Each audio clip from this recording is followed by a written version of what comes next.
I had never been a believer. My devout Catholic parents made me memorize the rosary when I was just 9.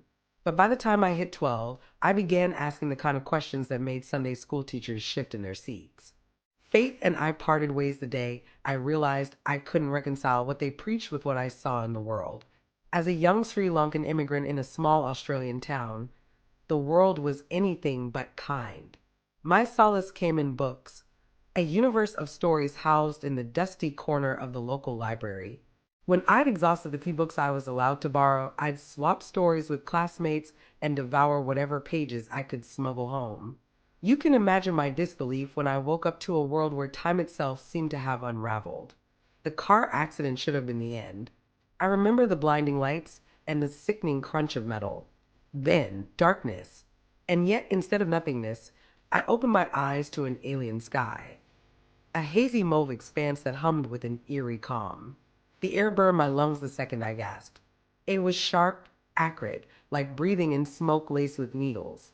I clawed at my chest, panic rising, my vision tunneling. Just as I felt consciousness slipping, strong hands steadied me. "Don't fight it," a voice murmured. It was soft yet commanding, as though carried on the wind. I squinted up at my savior, a tall woman with flowing copper hair and piercing eyes that held secrets older than time itself. Snakes coiled around her arms like jewelry, their emerald scales shimmering faintly. "Breathe less, sister," she instructed, her voice almost melodic. "The air of this place is not meant for you." Too weak to protest, I obeyed. The burning subsided as I focused on shallow breaths. "Good," she said, pulling me to my feet. "Now come. There is no safety here, but I will guide you to the tree of life. If we fail, your soul will remain lost forever." As we moved, she spoke in riddles and truths, weaving a tale I struggled to comprehend. "This is the garden," she said simply, gesturing to the muted beauty around us. "Once it was vibrant. Now it decays under the weight of his anger. The Garden of Eden," I whispered, though the words tasted bitter on my tongue. She nodded. "What remains of it?" We passed the tree of knowledge, its bark pulsing faintly under my fingertips. "It was I who first tasted its fruit," she confessed, her voice tinged with both pride and sorrow. "I saw him for what he was, a jealous creator who sculpted man in his own flawed image." Her story unraveled as we walked. She spoke of rebellion, of planting the trees, of being cast aside. Her defiance had birthed knowledge. Her blood had nurtured the tree of life, and her solitude had turned the once glorious garden into this husk of its former self. But we weren't alone. The first sign was the wind. It carried whispers cold and malevolent, stripping the trees of their dull leaves as it passed. The serpent woman crouched low, her eyes narrowing. "He knows you're here," she hissed, her snake stiffening. "Who?" I asked, though deep down I already knew. "God," she replied simply. The word hung heavy between us. Her plan was simple but perilous.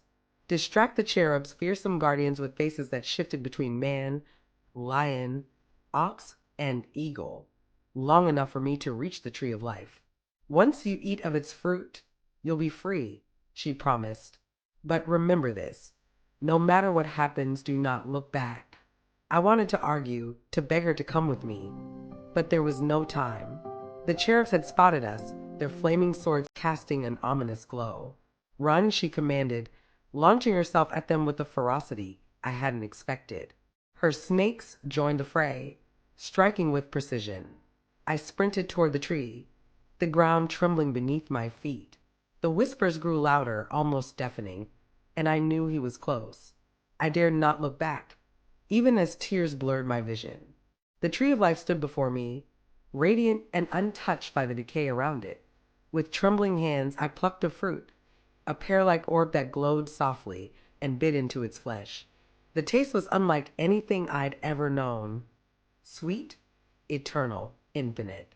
As the world dissolved around me, I caught one final glimpse of her, frozen mid-battle, a faint smile gracing her lips. When I woke in the hospital, the world was as I'd left it, yet utterly changed. The doctors called my recovery miraculous. My family called it divine intervention. I said nothing, but the fruit had left its mark. My body was unyielding, ageless. Decades have passed, and I remain unchanged while the world around me withers. I don't pray. I don't believe. But I know God is real, and He is waiting.